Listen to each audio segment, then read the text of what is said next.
Okay, well this morning on Mr. Rotter's Neighborhood, we're gonna flip the camera around. We're gonna do an at-home valve job.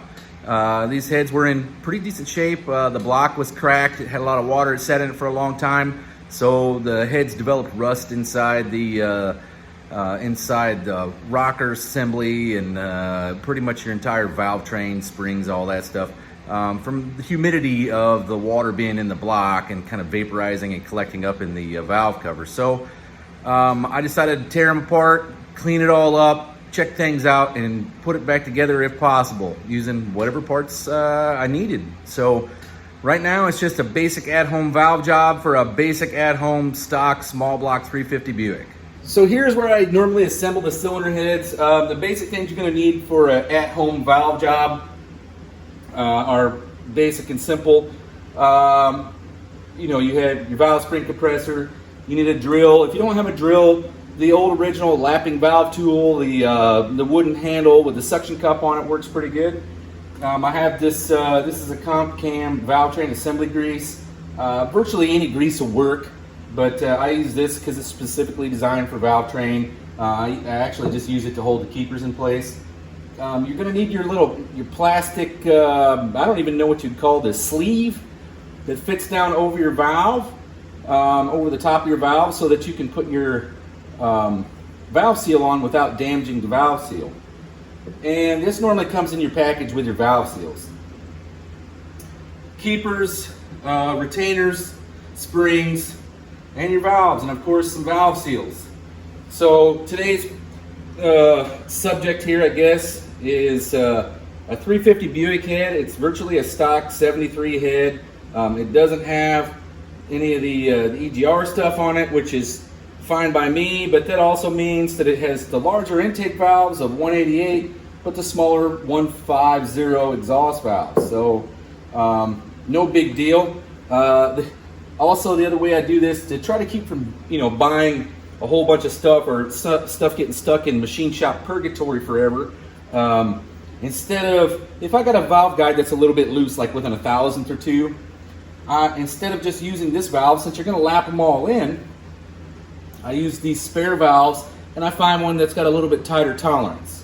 Okay, so the first thing you need to do to check out your tolerance on them is the guides have to be okay first. Okay, and generally when you do your valve job, you'll find that if you have a bent valve or something like that, because that's hard to see, that's hard to identify. Now, if one's really bent, you can obviously tell, right? But if it's just, let's just say the seat on the valve is bent just a little bit, you can see that after you do the lapping. But right now we're just talking guides. So the sealing surface around the stem of the valve is what you're hoping to identify. And the easy way to do it is you take, now these valves kind of came out in this arrangement in these seats. So you stick your valve up in the guide. Don't put any oil or anything on it because you don't want it to take up any of the excess area inside the valve guide. But what I do is I seat the valve in there, and then you push it out with your finger and cover the guide on the top. And then what you do is you pull this out. Okay, and you can hear that it sounds, there's no real pop. What you're wanting is a real, like a honest to God pop, right? Now this one doesn't have a lot of valve seal on the guide. So what I'll do is I'll set him off to the side. You find another exhaust valve, which is this guy here. Now that one has a little bit more pop. And what I mean by pop is, let me see if I can find one that's pretty tight. Okay, that one's getting a little bit better.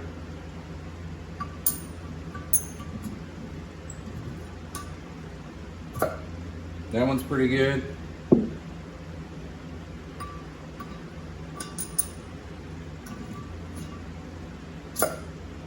Okay, so you can hear the noise gets greater. The pop from the vacuum around the valve, the stem in the guide gets greater as you get tighter, right? So this valve, probably a no bueno. It's not going to be happy there. Now it may fit in another spot that's got a little bit tighter guide, okay? Because what I found is on the Buicks, it's always the ones on the ends for some reason that seem to have the most problem with guides. And I don't know if that's just because of the lubrication and it was on the far end of the block. I'm not entirely sure.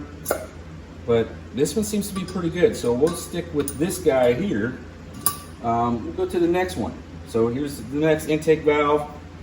Remember, all we're looking at is guide, snap, or pop to make sure the tolerances are fairly tight. Now that's got some snap. Okay, that's a pretty tight guide. That's exactly what I was trying to do. You can hear the difference between the two. Like, that one's pretty loose. Now we might be able to shift something around and get a little bit more snap out of it. Let's move on to the next intake valve. So I think this intake valve is probably pretty good in this spot. That one's got some snap to it. So I'm going to leave it right there. That one's got some snap.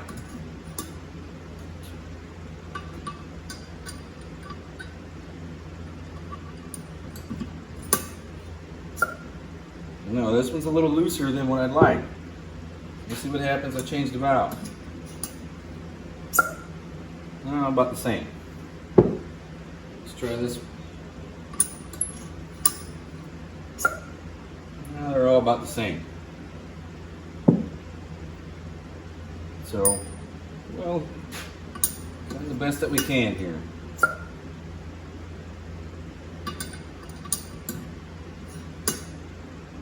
All right. There we go. That intake valve was pretty good. That intake valve was good as well. Now the exhaust valves can be a little bit looser because when you're, let's say the intake valve is the one that you normally have the hard time with. If they're loose around the guide, they usually smoke pretty bad. But that's because the intake valve is open when it's drawing, the piston's drawing in fresh air and fuel, right? So that means the vacuum created around the valve here is actually sucking on the backside of this guide, and which will draw oil from inside the valve train here down through the guide into the cylinder. Now when you have an exhaust valve, let's say your intake valve opens, it's drawing in air and fuel, it will close essentially when you're coming up for combustion, right? So then your piston comes up, this valve is already closed, you have your combustion process, and then it pulls down, the piston comes down from your power stroke, and as it starts to come back up, this valve opens. Now there is no vacuum associated with the exhaust valve because it's actually opening as your piston's coming up. So it's forcing the spent exhaust gases out the exhaust valve, which actually, on the guide, it does nothing except for force some of the exhaust maybe up and around the valve, which is going to be very minimal. So it's not as critical as your intake valves. This will cause the engine to smoke quite a bit if you have bad intake valve guides. All right, so now since we have all of our valves kind of in place on the engine, what I like to do is this. All right, you take your first valve, and since you know the tolerances are kind of the best of what you're going to get, you take a little bit of motor oil, you lube up the guide, okay? And the reason that you're doing this is you're going to end up spinning this valve in the guide. All right.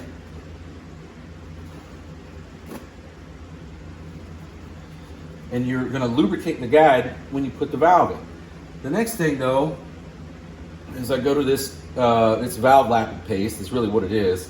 This is some weird English stuff that I had, but it has fine on one end and coarse on the other, which actually gives you a better idea of, if you really need to lap it. I would start with the fine first, okay?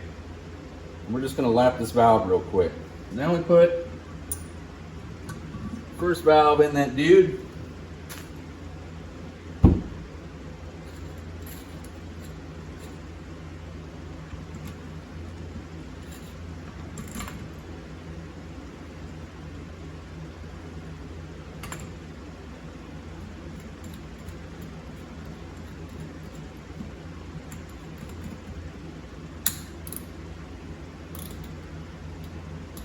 Now I got it on a low speed setting here, so all we do is pull the valve close, push the valve close, put a little bit of pressure on it with my thumb here, and you spin it. And what I do is I count to 30 and then pull it off and check things out. Pull your valve out. Your paste should have worn a pretty nice groove in the seat. And you wipe all of the excess material out. Okay, so you can't go overboard on this. Make sure you take the time to get all this stuff out because you don't want this valve grinding paste in your engine, right? So I blow through these paper towels like they're going out of style, but it's probably the best in the long run, so you don't get a bunch of crap in that inside the cylinder or in the combustion chamber that can fall down in the rings or whatever. Then I take, this is a dry erase marker. Okay, and what you want to do is you take the dry erase marker and you go around the valve stem. Okay, so Buick valves are all cut on a 45-degree angle. The early stuff is actually the same angle, but the valve stems are smaller. They go from a 3/8 to 11/32 valve in the 300, 215. But so all you're trying to do is coat the valve seating area, right? I don't know if you can see that well. So all I did was put a little bit of marker, dry erase marker on the valve seating area. All right, so once you have your dry erase marker in there, you go ahead and slide the valve in, and then you turn it a quarter of a turn. All right, so in an ideal situation, what you'll see is a groove all the way around the valve. All right, let's see if I can get this lined up to where you can see it. Okay, you see that shiny spot all the way toward the edge of the valve? That's where your actual valve is seating at. Okay, it's seated all the way around the valve. Some of it's a little bit better than others, but that's pretty much your seat. Okay, now what we need to do is try to bring the seat in some more. So as this is the, I guess the widest part, what we're going to try to do is lap it in a little bit more and see if we can get that valve seat to move more toward the center of the valve itself. It'll get a little bit better. Don't expect magic out of this, but it does help if you do this multiple times. So let's see how it goes with a little bit more fine compound.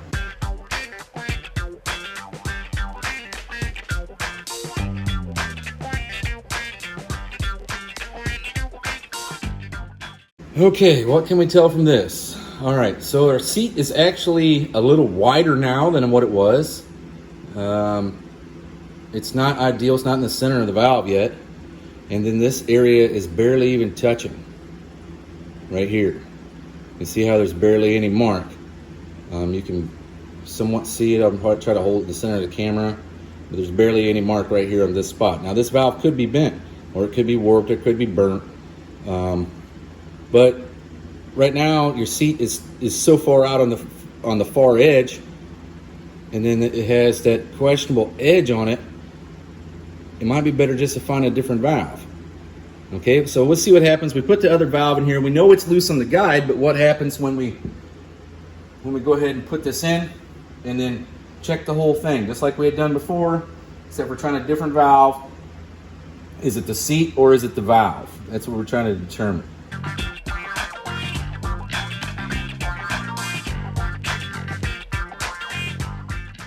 All right, so here's what we're looking at. Now this is a different valve, remember. So the other one, not so happy. This one, the ridge or the seating area is actually out, is more toward the center, but it's definitely, you see how it gets to that thin spot. So I'm assuming that seat is probably worn funky, is what I'm kind of looking at there. I doubt two valves are like that. So what it's going to need is we're going to need to put the coarse compound on there and run this valve for a little while to try to straighten that seat out. But otherwise, we are definitely getting somewhere with this valve now. Okay, now of course this one's looser on the guide. So, and it was the only other spare valve I had sitting around. The best thing to do is probably swap this one here amongst the other three exhaust valves and find one guide that it fits in well and see if the other valve fits in this far end better. But other than that, you do 8 valves like that. So hang out. We'll do all 8 valves. All right, well, I'm gonna try this other valve first, and I'll put the coarse compound on it and run that in, because I think what we're looking at, we've already identified the seat is not quite straight, or is not worn evenly. So we're gonna try to use this valve, and maybe we can get it straightened out and then have a better sealing surface on the guide. So fine on one end, coarse on the other.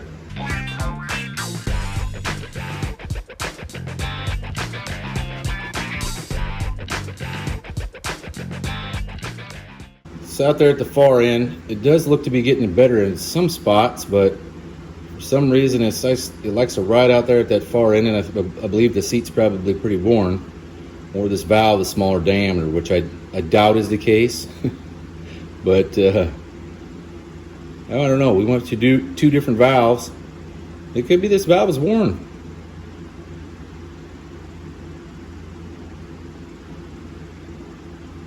All right. So that's how you check them. Let's see if I can get this whole thing sorted out.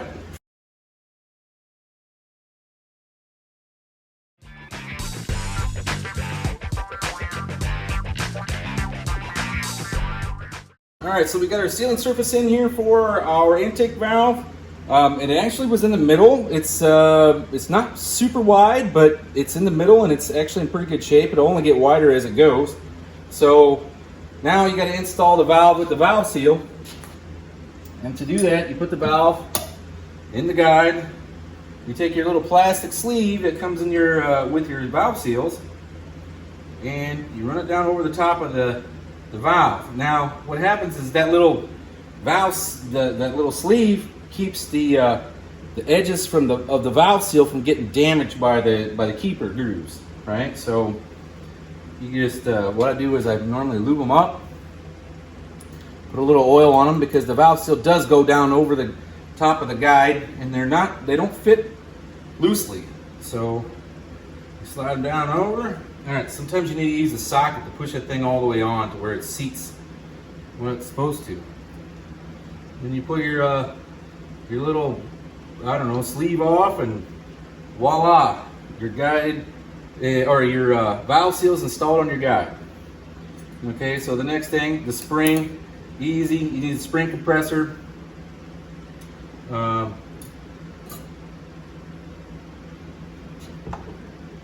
Slide it on there. Now these are TA Performance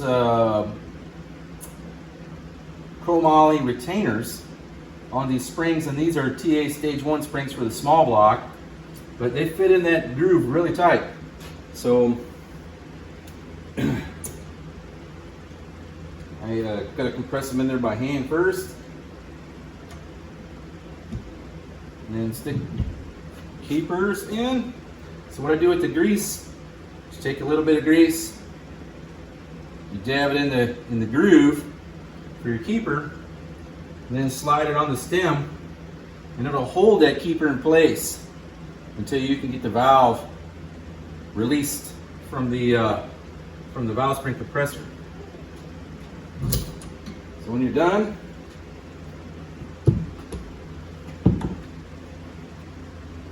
it should look like that. Right, so you see a little bit of grease up there at the top. That's no big deal. Motor oil will take that off, or you can wipe the excess off, but it's meant to break down in motor oil. So now we got 6 more valves to do.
Now, if you're still with me, I'm going to show you how to QA these cylinder heads. Real simple.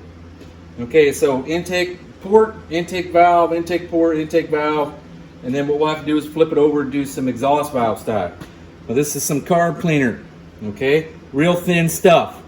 You should be able to spray it down in here and you see no leaks around the valve itself. Okay, so you can see it. Hopefully you can see if anything comes out. Hopefully it doesn't leak at all. No leaks. All right, we're going to the second one. None. Third intake valve. And fourth intake valve. Nothing. Oh, that one just leaked a little bit. So there you go. That one's leaking. So what I got to do is I got to pull that valve back out. And if you notice, I haven't put any of the tools away. I mean, this is just how you QA the stuff. So that one's leaking a little bit. So I'll see what's actually causing it and if I can grind it a little bit more and see what kind of seat I actually have. Okay, so that one valve was actually leaking on the intake side. So what I did was took it all apart and you look at the seat. I don't know if you can see the seat in there. Okay, right there. You can see some pitting in the actual seat. And that pitting is from, remember I told you this engine sat with moisture in it. So that seat right there has a little bit of pitting from where moisture got in there and rusted the seat. Okay, so all I'm going to do is I'm going to try cleaning it up with some more valve grinding compound. As long as I don't go too far, too ridiculous, I should be able to get most of that out. So we'll see what happens.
Well, she's sealed up. So now it's just a matter of putting it together, and that'll be that for today.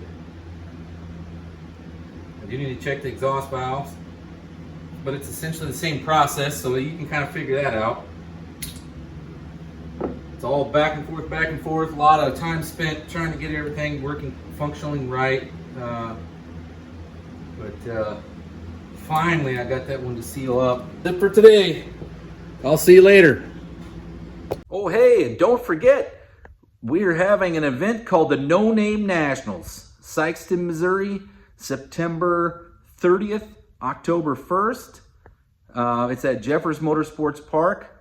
You can register, you can pre-register on nonamenationals.com. You can even buy pre-registered spectator tickets on there. You'll save yourself $5 on the spectator ticket.